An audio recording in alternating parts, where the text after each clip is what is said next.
Hello and welcome to Encore Entrepreneurs. Is it time for your second act? A podcast that offers entrepreneurs help, tips, techniques, hope and a sense of comfort through a series of interviews with people who have been there and done it. My guest for this episode is Luke Cook, founder of the Funlocka, a business that helps build work culture through happiness and well-being, sharing enjoyment, fun and memorable experiences, and as the website says, unlocking a world of smiles. Luke talks openly about how he started the business, his work challenges and personal issues that he needed to control. Please enjoy. Luke, welcome along. How are you doing? I'm very well. How are you? Mate, I'm well. Well, there's only two of us in a room at the moment, so we're sort of doing the COVID thing. What about you? Do you have lots of people around you, or have you been isolating well? Yeah, no, I've been I'm in my office space in my home, so I'm isolating as best as possible at the moment. How are you finding that? It's been okay, in all honesty. Like, our business was pretty, we were pretty flexible anyway. Like, we didn't really have an office space, so I felt like I was pre-made for COVID, especially when it came to working from home. I already had a great system in place and have been able to get through it pretty unscathed when it comes to my productivity, etc. When it comes to cash and everything else that's been impacted by COVID, that's a different story. Yeah. What about those you're dealing with? What experiences have you had with those who have perhaps found it a little more difficult? Yeah, so our business is built around helping other businesses build happy and healthy communities. So we're very much focused around the employee recognition and wellbeing space, and a lot of the companies that we've worked with have really struggled with it, as have their employees. Like, it's one of those sort of uncertain things that employers have had to navigate, and the employees have had to just, sort of work out themselves as well. So, we've been doing a whole bunch of live webinars, and we've actually seen the stats that, it's coming up to right now that people are getting very fatigued from working from home. The first week was all about what do I do? The week 2 to week 4, 5, 6 was getting into a bit of a groove from working from home, and now it's I need support, I need to know what's going to happen, and so there's been a real shift now around employees just getting fatigued from working in the home environment and lacking that stimulation. Yeah, and getting even more stressed, hey? No, it is, and it's a different type of stress. Like, you got to remember that this isn't really... flexible working was always increasing, but this was, you're working from home in a pandemic, and not only have you got the issues around trying to keep your productivity levels up from a work capacity, but then you've got all these life situations that are impacting you as well. So the stress doesn't leave. In fact, it's probably heightened. I know a load of people that have had to shift their hours because their kids have been at home, and so what that means for them is they have to do the work at night, and it does lead to a lot of extra pressures and stress. And that is impacting the mental health and well-being of a lot of people out there, probably more so than what the virus has done today. Yeah, I want to talk in detail about Funlocka, but as we start, given what's happened in the last 2 or 3 months, have you had to pivot or change direction with not so much the way that you've set your business up and you do it physically, but the sorts of advice, the sorts of techniques and tactics and the way in which you do your business with other people? Totally. Like, our business was fundamentally built around a live experience model. So what we built with Funlocka was a rewards and recognition software solution for companies to reward their staff with things in life that they love to do outside of work. So, standing on the field with your favourite footy team, or going to restaurants and enjoying a meal, or whatever it may be. So, pretty much overnight, 95% of our revenue switched off overnight.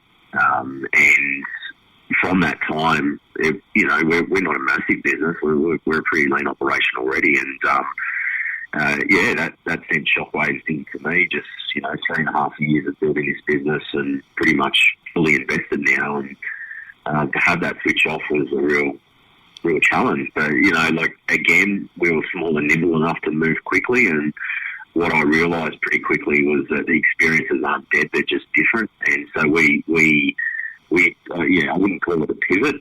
I'd call it just a thought process that, we could still help businesses with building communities. We just have to do it in a virtual sense.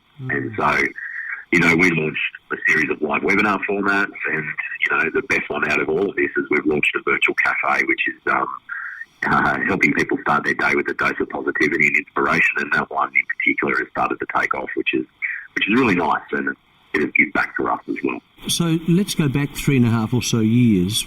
What was the motivation behind the business? Yeah, so my first ever job in media was, I started off my career in radio. My first ever job was Lightning Luke on the streets of Sydney, handing out free cans of Coke and doing live crosses on the radio. And I suppose I look back at the start of my career, and my career was always founded upon making people smile and making people happy. Fast forward 19 years, all of a sudden I found myself being a sales director of a media organisation. It became less about happiness and more about money. And I realised pretty quickly that money doesn't always equal happiness, and I reached burnout in my career. I was lost. I didn't know where to turn. I was making bad decisions. I was grumpy. It was affecting my home life. It was everything. And I had a mate of mine one day when I was chatting to him, and he said, "Mate, you're all over the shop. You don't know where you're going, where you're heading. I'm concerned about you." And that's when I realised that I had to make a change, and I stopped. And I realised that my mental health and well-being was very important to me, and I wasn't coping as well as what I needed to be. And so I took 3 months off. I sought help, and I really didn't have another job to go to, in all honesty. But at that time, I sort of called it recharge to take charge, where I needed to refocus myself on what was important in life, and then try and work out what I wanted to do next in career. And when I got to that point of working out what next to do in career, it came down to 3 things. Again, I looked at and I went, I just want to make people happy. That's a core part of my DNA. And how you make people happy, the way that you make people happy is you've got to understand them. You've got to understand what their needs, wants and desires are external to the work environment, the things that put a smile on their face. So, for me, it's, watching my favourite footy team, it's playing golf, it's socialising with friends, it's those moments that make you smile outside of work. And then that's when the start of Funlocka started to evolve, where I started to look at how employers currently recognise and reward their employees. And it's very one-size-fits-all, top-down driven. It's not understanding each individual employee and what they love in life, and that's what we try to change. That's wonderful. That's outstanding, and it's a wonderful path you're on. I just go back to that point. It takes a lot of courage to change direction, even if you are burnt out, because you're leaving something and you feel safe with, and you're probably getting paid, which is helpful. Obviously, you're getting paid, and you're getting paid so that you can pay your mortgage, or you can pay for food, or you can pay for your family. It takes a lot of courage to change direction. Yeah, it does. And, it's the one thing I'm battling with right now, right? Like, I'm fully invested into this business now. To get it up and build a tech product from just an idea to now a working platform, like that capital has come from myself. I have raised money since, but it's a massive challenge, and it's not just my business. I've got a wife, a very supportive wife. I've got a baby girl who's about to turn 2, and this was all happening at the same time, and there was a lot of stress, and to go from burnout into this may not have been the right decision at the time, because I still grapple with the fact of mental health and well-being and making sure that I'm looking after myself in a real pressure situation, because it's not easy to run your own business, especially in an area as I built a tech product, and I wasn't a tech founder, right? Like I'm a sales marketing type of guy, so I made a lot of mistakes in building out our tech offering.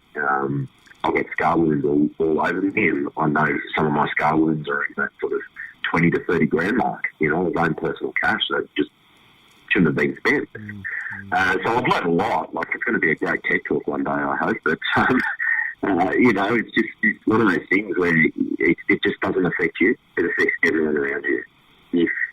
It's still a struggle right now, and in particular right now, because, you still got to get up every day and do what you do because you believe so much in your vision and purpose, and that's what holds me strong right now, is the fact that, that to me is still my biggest driving factor, and what I hope ends up to be success at some point.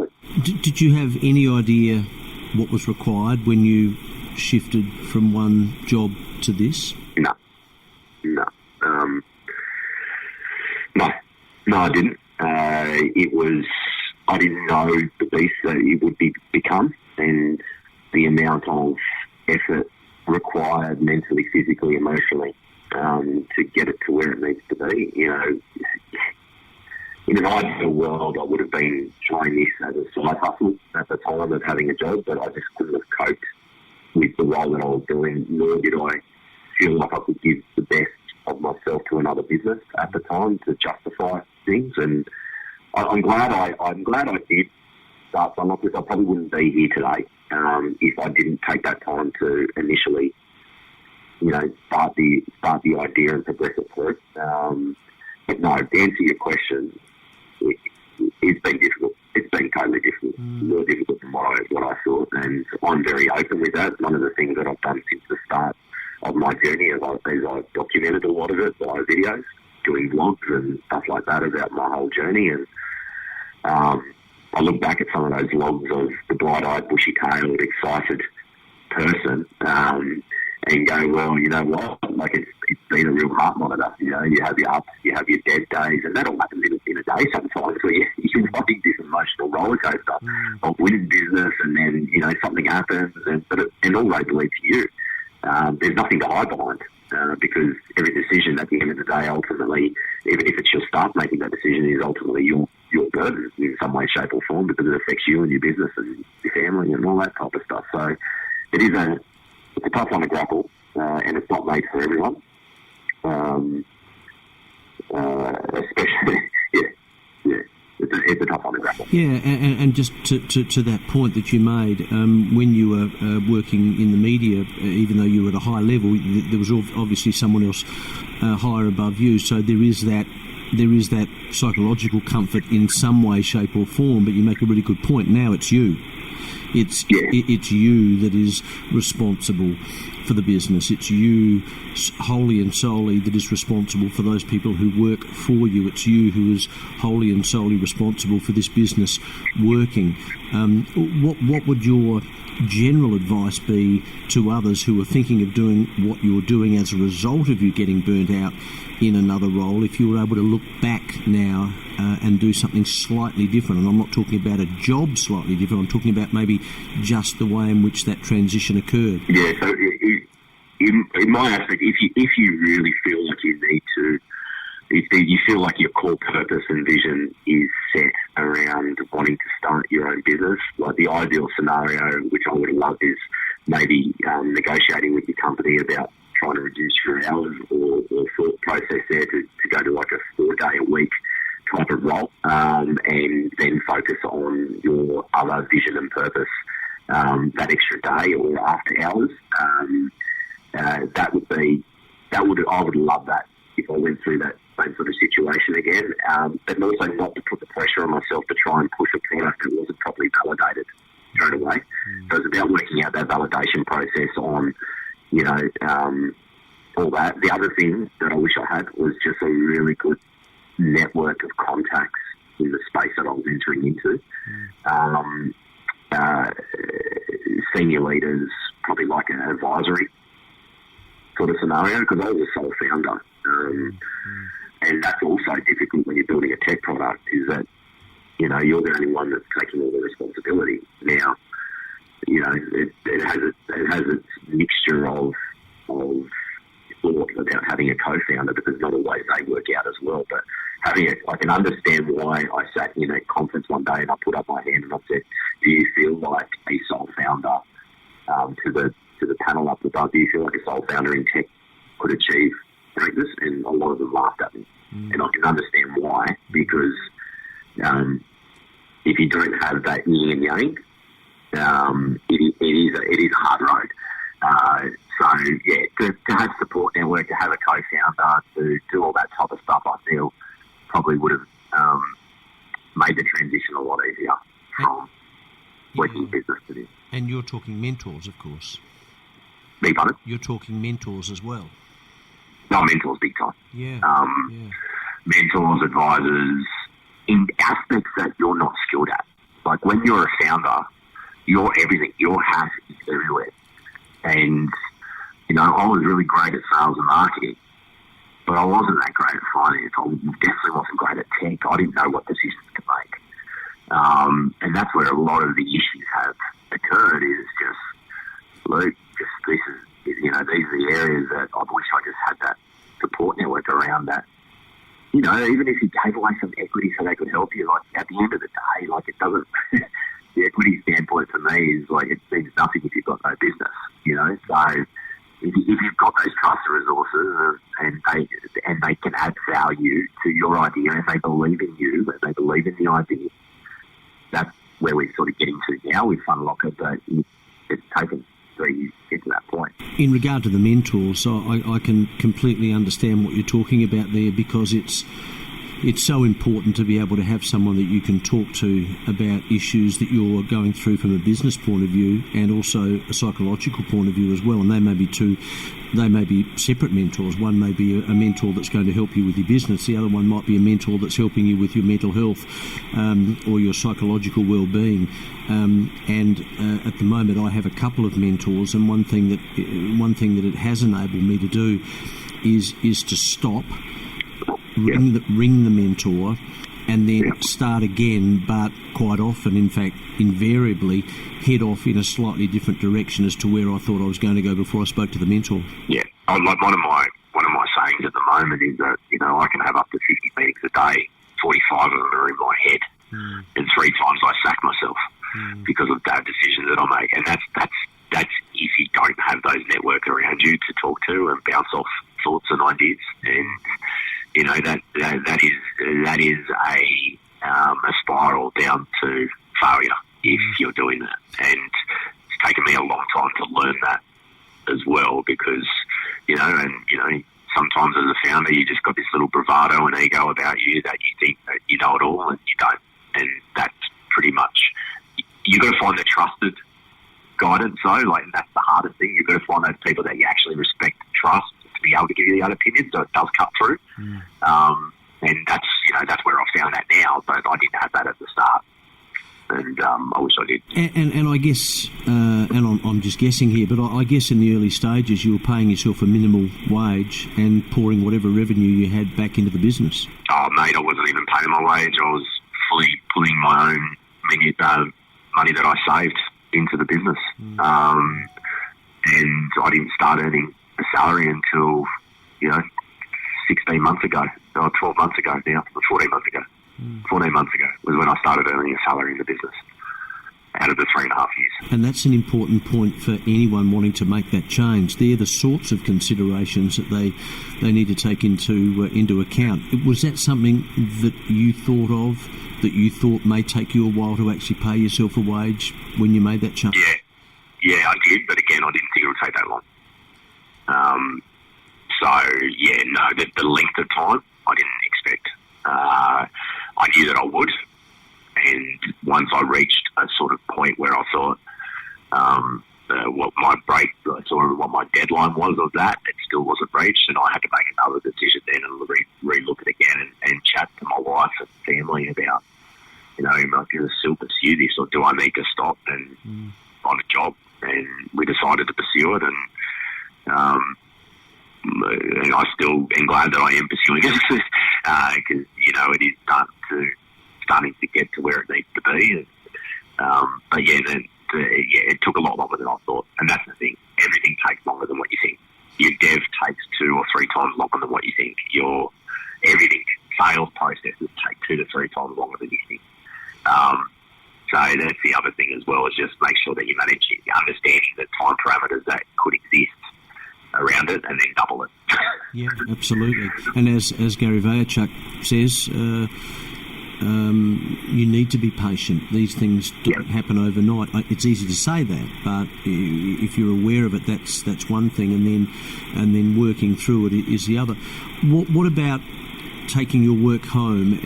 Were you reluctant to do that when things were a bit tougher in the earlier days, to place pressure or perceive pressure, onto your wife or onto your partner? It was again, it was a collective decision that I would work from home. I think, again, I was working hard on things that weren't properly validated at the time, and there's probably a lot of time, energy and resource costs just based around just working on things that are nice to have, not enough. And again, that guidance probably would have stopped me from doing that at the early stages. And then you just got to make sure that you manage your time appropriately, so you're effectively looking after yourself and your family. So, now my day is split up with things for me, things for my family, and things for work. And I'm still working hard, and I'm still working longer hours, but I'm segmenting the day in a way that allows me to feel like I'm maximising every part of my life at the moment, and it's really helping from a balancing perspective. So, to give you an example, my mornings start with me. I get up at 5:30 a.m. I go for a run. I do a meditation. I come home and I listen to a inspirational speaker or something like that on YouTube, and I just start to get into the groove of setting positive habit rituals in the start of the day before I even look at my email or phone. So this is all happening before I even log into anything. And then I now started probably about just before 8 o'clock for work, because we're running this virtual cafe in the morning. And from there onwards, I'm working until 5 o'clock, and then between 5 and 7, I'm with my family, or 5 to 8, I'm with my family, and then usually 8 to 9:30, I'm back on the tools again, at least. Sometimes it goes later, but, usually I'm finished by 9:30 at night. And that sounds wonderful, but it's discipline. Discipline is the key, isn't it? So you've got to, and I've got a life coach now and stuff like that, you've got to protect the asset. Your asset is you. If you're not protecting yourself, that's the first thing. If you break, which I've broken before and become close to breaking many a time since starting this journey as well, that you've got to protect the asset, because you're no good with it if the asset's not right. Without doubt. And I had a chat to my mentor last week, and he asked me what I'd been doing in the past week, and I explained a few things to him, and he said, well, 3 of those 4 things are not what we spoke about last week, and they're a waste of time. You need to stop doing those things. Those things that I'm talking about were things that I thought were important to my business, but that's how I felt at the time. But when I really pulled back, they were just things I was getting excited about, and they weren't necessary. And as a result of that, of course, I spent less time on the things that were really, really important. So I'm in the early stages of trying to get myself a routine, but I completely understand what you're saying, and really appreciate the fact that it's easy to say it, and it's easy to say I will do this, but by God, it's hard. It's difficult. It's difficult to commit. But you make such a great point, and that is you have to look after the asset. You have to look after the asset. You make a great point. Yeah, it's the thing. Yeah, you're right. And to everyone that you speak to, and anyone who's even got it right, everyone says that every day they need to work on it. No, every day you can improve, but you need to start with you first. And that's why, for me, one of the biggest things that I hope that people have realised from what's been happening at the moment is, you've had this opportunity to stop for a little bit and reconnect, and I just hope that when people get back to normality at some point, that a lot of people hold on to what they've found out through this process. And it was unhealthy. Mental health and well-being in business was already at a red flag rate in Australia. Absolutely. And $18.1 billion worth of lost productivity, and it's a $180 billion issue for the Australian health system.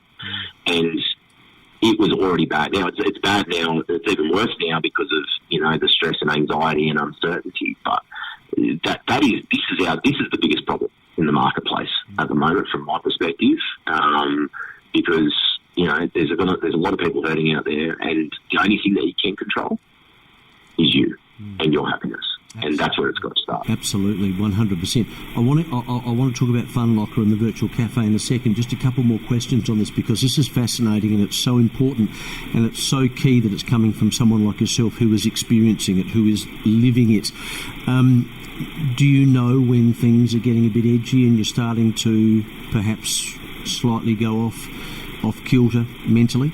Yeah, so when I went reach burnout, my wife and I sat down and we created a red flag list. And that red flag list was everything that I was feeling right now that wasn't good for me. That was drinking too much alcohol. That was not feeling motivated in the day. That was feeling drained and tired. It was a whole bunch of red flags. Now, that red flag list sits right near my desk every single day. And I look at that. Now, I don't have everything ticked on that red flag list. There's always one or two things that are always there, but it's not the whole list anymore. And that, to me, is a framing mechanism to just check in. And that's what I utilise for myself, just to make sure that, Luke, just check in on that. And then I've got other little tactics now as well. Like if I'm starting to feel myself going on a tangent or just feeling anxious or stressed, I've created like little happiness cards, which are just little things that remind me of things in life that make me smile, and that sends my thought process off into another place that isn't detriment to my mental health and well-being. So it might be one of the things on my cards is, seeing my daughter smile, and then I just think about that moment, and it just stops that tangent that can be created, especially as a founder. Wow. Absolutely invaluable information. Absolutely invaluable. Tell me about Funlocka. Yeah, so like I said, the business was founded upon helping other businesses build happy and healthy communities. So we've got a rewards and recognition software solution that companies can utilise for their own staff. The difference with our rewards and recognition solution is we uncover what people are passionate about in life and then allow a company to reward based off those passions and motivations. We go deeper though, so companies also utilise us for team building events, wellbeing solutions, client entertainment programs, leadership retreats. And our sort of premise is that our solutions are unique, different and bespoke to anything else that we'll see in the marketplace.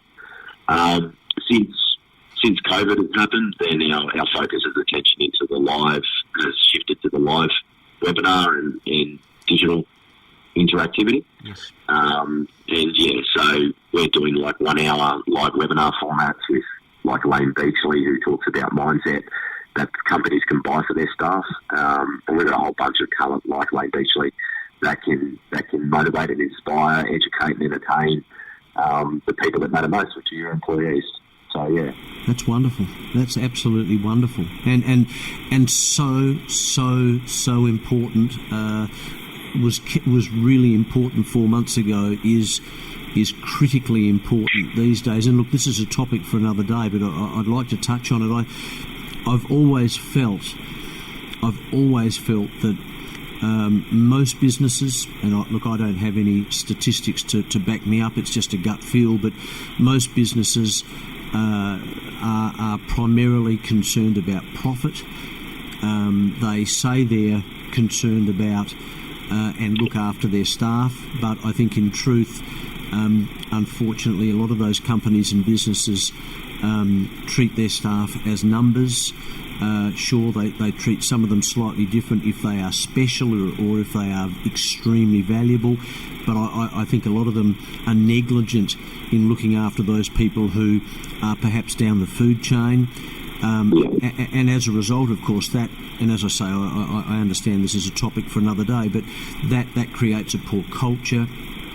I was talking to a guy about 18 months ago who runs a business in Sydney, and he changed the hierarchy from, instead of profit up the top of his pyramid, he put himself at the top of the pyramid. And I asked him why, and he said, because if I don't look after myself, I then can't look after my staff, which is number 2.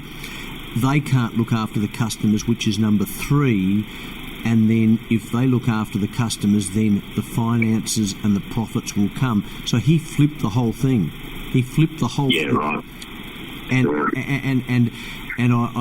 I think, I hope that particularly through this time, more and more employers are going to understand that that is a far better model. I know that's a pretty basic sort of a description of it, but I get the feeling that you're on board with that sort of thinking.